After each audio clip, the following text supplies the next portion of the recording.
তো মেয়ের তো খাওয়া হয়ে গেছে, মেয়ের ওর বাবারও খাওয়া হয়ে গেছে। ওর বাবা একটু শ্যামবাজার গেছে। এবার খাবো, ছেলে বাড়ি এসছে। এবার আমি, ছেলে আর আমার শাশুড়ি খাবো। দেখো কতটা ঝরঝরে হয়েছে বিরিয়ানিটা।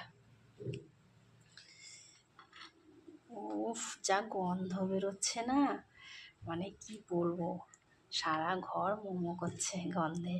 এত সুন্দর না গন্ধটা। উফ,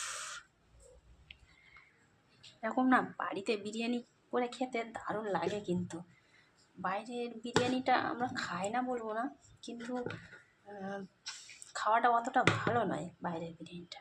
আলুগুলো কি সুন্দর সিদ্ধ হয়েছে। আমি কিন্তু আলু না এমনি সিদ্ধ করে নিইনি, একদম ছাঁকা তেলে ভেজে নিয়ে আর বিরিয়ানির মধ্যে দিয়ে দিয়েছি। উফ, কি সুন্দর গন্ধটাই মাত করে দিচ্ছে বাড়িতে। উফ, এত সুন্দর গন্ধ হবে ভাবিনি। আমি কিন্তু বিরিয়ানিতে মিঠা তো দিই না। তো যাক, এবার বিরিয়ানিটা নিয়ে নিলাম, আর এদিকে চিকেন কষা আছে সেটা নিয়ে নিচ্ছি।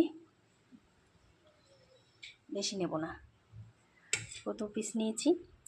আর একটু শসা, আর একটু গোল করে পেঁয়াজ কেটে রেখেছিলাম, আর একটা লঙ্কা। তো এবার আমরা 3 জন খাবো, আমার ছেলে, আমি আর আমার শাশুড়ি।